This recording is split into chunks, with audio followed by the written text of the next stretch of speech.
Welcome to Four Quarter Lives, a podcast exploring the profound impact of longer, healthier, and more engaged lives, not only for ourselves and our couples, but also for companies and countries.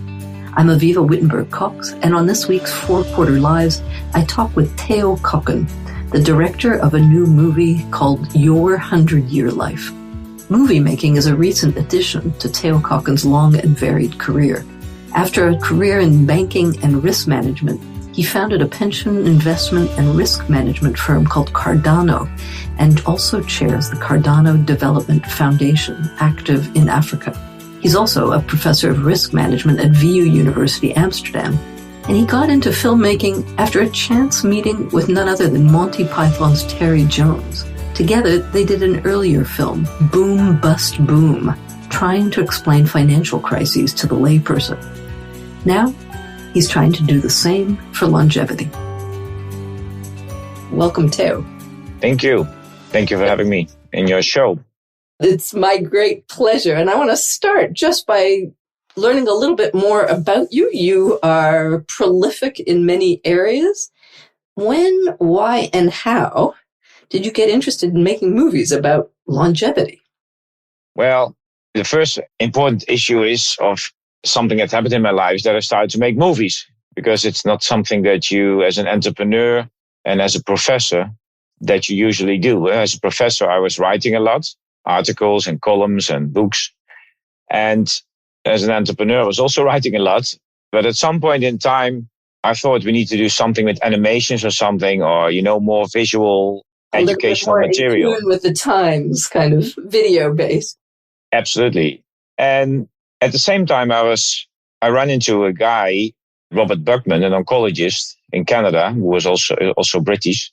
And he said, we talked about how Monty Python was so fantastic in the way they entertain people. And he said, I worked with Monty Python in the past. And as an oncologist, I worked with them to explain how doctors should talk to their clients and to their patients. And then a few weeks later, I got into contact with Terry Jones from Monty Python.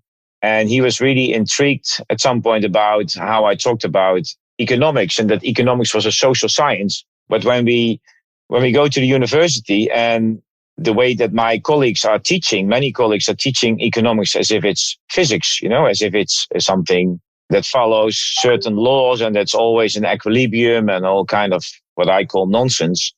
And Terry and I wanted to make a film about the human side of economics, and that it's a social science, and that people react to what happens in the markets, and the markets react to what happens with people, and how crises are endogenous. They start from within. They start from people themselves, and crises are not something that happens from the outside. That sometimes it can, like a war, but often financial crises are often man-made.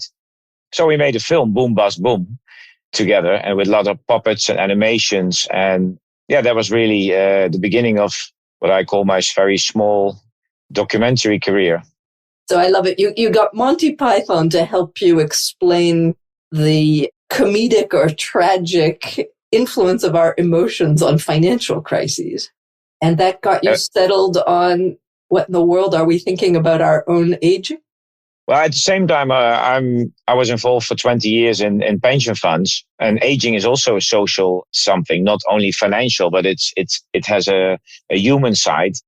And I was flabbergasted about how worldwide people, governments, for example, they don't do anything about the increase in life expectancy, the longevity issue. So I got interested in making a movie about how even in low-income countries with very young population, and in high-income countries with a very old population, it doesn't matter. Governments hardly do anything about the fact that we live much longer. And so there are lots of similarities. What are they doing? About the only response that we hear or read about is a push to increase retirement ages.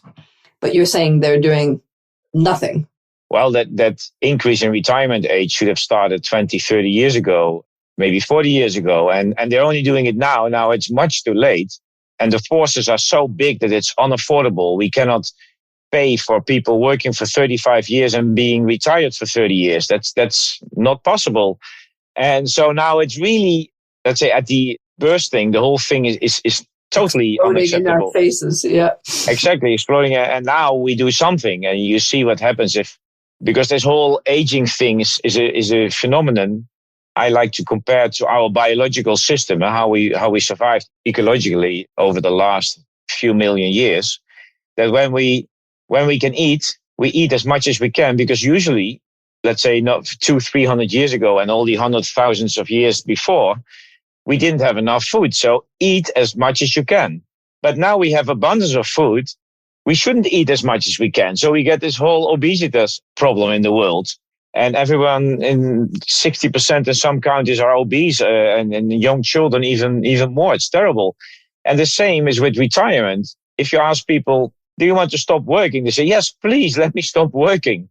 I don't want to work longer, because working is in our heads. Our head is screaming for leisure time, for doing nothing, for a few weeks of holiday. But 30 years of holidays, 30 years of leisure time is ecologically and biologically very bad for us. It's not good. But in the past, we had to rest as soon as we could, because we always had to go on and go on.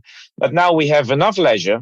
It's also killing us. It's very bad for us to stay inactive for 30, 35 years. And then many people get socially isolated when they retire. So retirement is a concept that doesn't fit the Western world. It's just not good for us. And that's something that people are around the world are hardly aware of. So too much of a good thing can actually kill us, or is killing us. I get a sense that perhaps your next movie might have something to do with our overeating habits. But let's stick to this movie and tell us a little bit about it. It's called Your 100-Year Life. What's it about? What's it for? And what does it cover?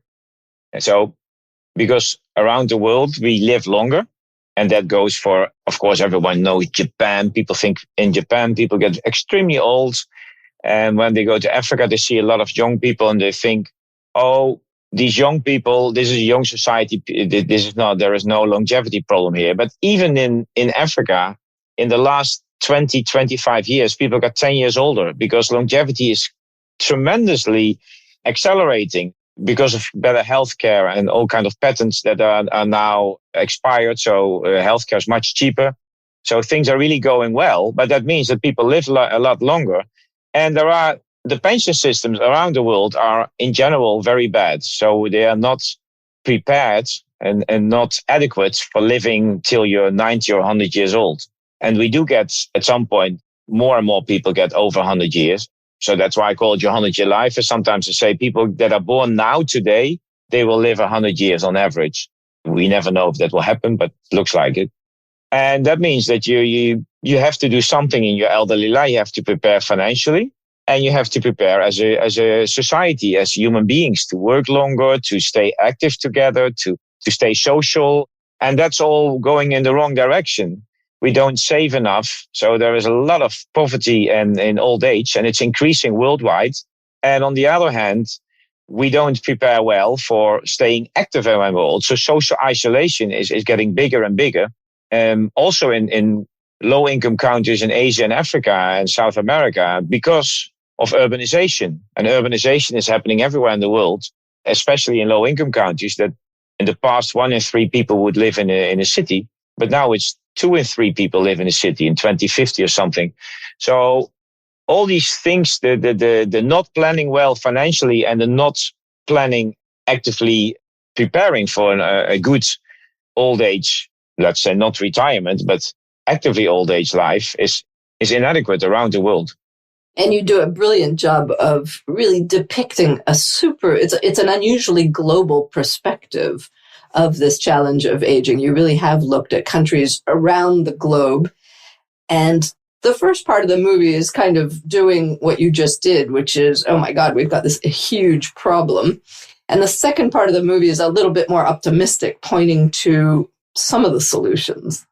Absolutely, yes. So the first part is more financially, we're preparing really bad, and you see more and more people getting into poverty. And not only in low-income countries, also in Japan, there is a high percentage, and in Germany, a high percentage of people in poverty. In Germany, it's 10%, and it's increasing. In Japan, it's even over 20% of elderly people that are really, elderly poor. And I'm actually from a country which has the lowest poverty amongst the elderly people with 2%. But it will, the Netherlands, sorry, yeah. But it will increase here as well because there are more and more self-employed people, and the self-employed are not part of the pension system. And that's also the problem in Africa, for example, where 90% of the people, 80% in most countries is just self-employed. Yep. And they don't have any benefits.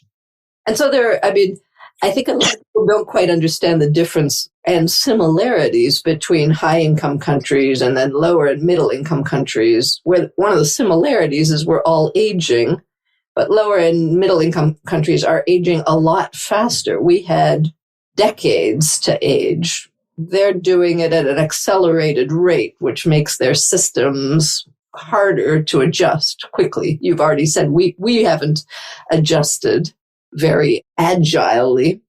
What's your prediction? What are we looking at? Yeah, so that's a paradox, isn't it? That we think that these countries, when you move into them, you see a lot of young people. But on the other hand, the people that are old are really getting older and in a much faster pace. If we in 50 years' time couldn't anticipate a 10-year or 5-year later retirement age, how can these people do this? Well, actually, they don't have a retirement age usually because they don't have a pension system. So the first system, yeah. Yeah, exactly. They don't have any. Some countries do. South Africa has a pretty good social security for everyone, even if you didn't work, if you didn't pay taxes. But most countries have nothing. So they have to prepare financially, and that's a challenge. And I've been working on that in Ghana, and I'm also working on it now in South Africa in better saving systems. But that's a real challenge, and that's something that worries me in that respect. You could say, well, the younger people can easily pay for their parents, but because of urbanization, they're also not really involved that much with their family. It's not one close family anymore. It's more people living apart in different cities. So that's also going in. The demographic pyramid is so different than anything we've known before. So birth rates have been tumbling all over the world for 20 years. Even Africa's birth rates are falling a lot faster than people had predicted for a long time. So that's really good news, actually, because one of the things I'm really worried about is the fact that Africa was was predicted to grow from 1.2 billion now to something like 4 billion. Yep. And that's now more likely to be something like 3 billion because the fertility rates are really, really going down from in Uganda. My wife is from Uganda, and they used to have 7 kids per family 15 years ago. Now there are around 5. And in Kenya, they had 5, and now they are around 3 plus. So it's really going faster than we expected. Just educate a few of those girls, and it'll keep going down even faster. Yeah, but it surprised everyone, and that's good for poverty among everyone in these countries because it's very unsustainable with all the drought we have, on the climate change, and at the same time they explode in population. So that's a disaster. But the elderly people are then the biggest problem at some point. They all grow much older, and at some point they get the same as here in Europe, that you get an aging society where there are more elderly people than younger people. And then they don't have any pension system. So either they have to stay active, but not everyone can stay active. And I think especially for those ones who are not able to stay healthy, they need to have a much better system. So what are the possibilities of a much older world? How are we, again, just what's your prediction? Well, the prediction... if I ask you, let's go to the optimistic side first. What could it look like? What might be the benefits of this basically balance between older and younger demographic shape that we're coming up to? Yeah, in the ideal picture, I think it would be very good if elderly people work together with younger people. And that's also what we try to show in the film. It's even better for companies to have a mixed workforce, and not only mixed in cultures, but also mixed in aging. And elderly people, sometimes some of their skills grow worse. Like your really mathematical skills are often optimal around 30, maybe 25 or 35, depending on the person. you can still be good in mathematics when you're old. There are also Nobel Prize winners that are old. And at the same time, so it's a better a workforce that really works together. And when you get older, you see the bigger picture easier. It's much easier to understand, for example, multidisciplinary things like what I do in the film. It's not about finance only. It's about finance, sociology, psychology. You have all these things together. How does your mental, your cognitive processes work when you get older? And when you get older, you can see the bigger picture and you can better talk to people and unite them in different disciplines. And so that's the good thing about all the elderly people working with younger people. So I call myself now old, but I'm 59. But I already see that I have different skills that I lost and skills that I gained. And that makes me really happy. That makes me also looking forward to getting older, because it's just, it's fantastic that you can work with younger people who have the skills that you lost. This lost sounds really bad, but that you have less. Maybe you wasn't even interested after a while. Doesn't matter.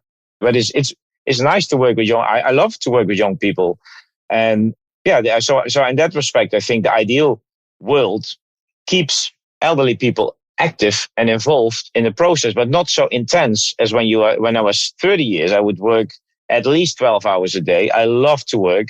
And then I would go out with my colleagues and still work, probably talking over wine and beer and still doing your work. Well, that's not possible anymore when you're 70 or 80 to make these intense work. It's great at 60, is it? 60 is perfect. Yeah, you can still, you still have the energy. You referred to retirement as a prison lockdown.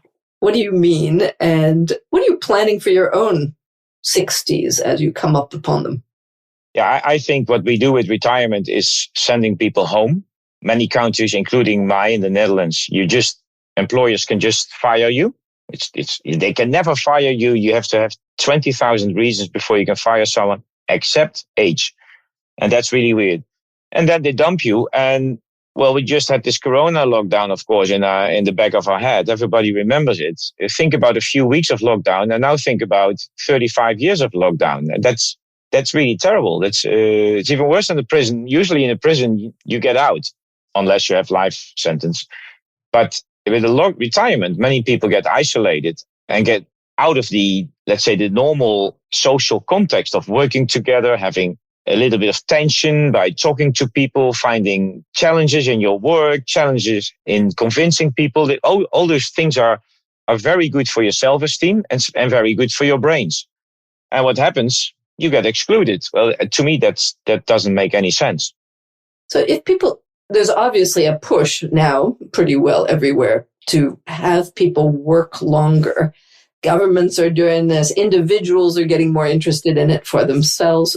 But will companies let them? There's a third stakeholder in the working longer game. Do you think they'll get on board? Is it much on their radar yet? What did you discover as you were filming? Yeah, so I saw that some employers are really interested.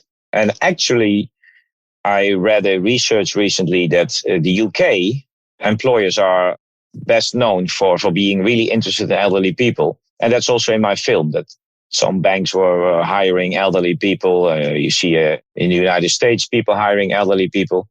But it should be, the process is not optimal. The process is more, for example, now the economy is in 2023, you see an economy that's overheated in the West, and you see a lot of scarcity in employees. So they try to hire elderly people. And then some people conclude, yes, they're more interested in elderly people. Yeah, but they're interested in people. They need the employees. The talent wars will make them hungry for any kind of person. Absolutely, yeah. So you think this will just be a financial cycle issue, that they won't be sustainable? Yeah, well, on the other hand, I think we do start to learn gradually. Governments also helping on this. And the OECD, for example, is advising governments to help employers to understand and train, for example, middle management in companies to understand that elderly people are also very useful. And it's better to have a mix of younger and elderly people than only younger people. So there are things that are gradually leading to a higher participation of elderly people. You see it in graying societies, as we call them, like shrinking societies as Germany and Japan. that they have active programs to get elderly people back to work and keep them active. What I think that governments should do in all these countries, actually, and everywhere in the world, is to start with the employees as well, with the people, and to give them insight in what is your purpose in life compared to what you did 30 years ago. What are your skills today compared to what you had? What kind of other jobs fit that purpose? And what kind of job would you like? And maybe give them some traineeships. And if they then know what they want, they can start to do the right education. Governments can help them maybe with a budget. Why do we educate young people and why don't we educate elderly people? Usually the employers educate them in the same job, but maybe you want a totally different job. And then you cannot expect from a construction company that they're going to help their own employees to become a teacher. So I think there's a role for the government as well to help the re-educational part. So get individual mindset to shifts as well as lobbying or regulating companies to be much more open to older employees. Absolutely. And first of all, stop the law that says that if you are 65 or 67, they can just fire you. That should be a law that says you can work as long as you want. It's not related to your retirement age. Yeah. But maybe like in Japan, what they do is they say you can work longer, but then you can maybe have to renegotiate your contract and you get a lower salary, which is the bad word, demotion. And that's probably the wrong words. I think if you're older and you want to work with a less intense job, you can also go for a little bit less money and you get your retirement income anyway in many countries. So you can still earn money. You get a little bit of extra retirement money. You work less and you can use your experience and help your employer in coaching younger people or working with them in groups. Those kind of things should be normal. So the kind of sacrosanct map of careers that we've all grown up with, that you kind of go up and you keep going up economically and organizationally, is obsolete. Now we're going to have kind of a new shape of career where we might have a peak at some point in our lives, but you're suggesting we're going to have to accept lower pay at some age and stage for a different sort of work style. Absolutely. And in the film, I call it the multi-stage life. That's from Linda Gretton, from the book The 100-Year Life. And the good thing about that is that maybe I had my peak maybe in mathematics when I was 35. I have my peak in filmmaking probably when I'm 75. I get better and better in filmmaking. I hope. It's not my full-time job. So anyway, but it might become my full-time job. It might become my life fulfillment. So you get different peaks in your life. And of course, I work less than I did when I was younger. So you make less money. Well, fine. I mean, that's not a problem. That's why financial planning for elderly life is still relevant. I like retirement income. I don't like the concept of retiring people from work. So you know how emotional and behavioral this whole topic is, particularly retirement. Any particular countries you've seen doing it really right or really wrong? I mean, we have all just witnessed what's been going on in France. Your film proves that they're hardly alone in facing reluctant populations. What would you consider best practice and who's doing it? So there are two main blocks of best practice. One is financially, preparing well for elderly life and also with retirement age. And I think those countries are more or less Scandinavian countries, all of them. Yep. Together with the Netherlands. We're usually number 1 or 2 as it comes to financial adequacy. Canada and Australia are also doing well. So those countries are doing well financially, but it doesn't mean that they're doing well as it comes to their older population, to keep them active, to keep them involved, to keep them socially part of the society. So in that respect, you see more countries like Japan and Germany that have really plans for elderly people, like I show in my film with these silver centers in Japan, where people can find a totally different job and have part-time work. But that started because they had a big problem. They had a problem with the boom in aging people, in retired people. And so they stopped retirement and they reverted and they went back to work. And everybody liked it. People were doing this. They're really, really happy. I show almost 100-year woman who goes to work every day, has to transfer via the bus stations.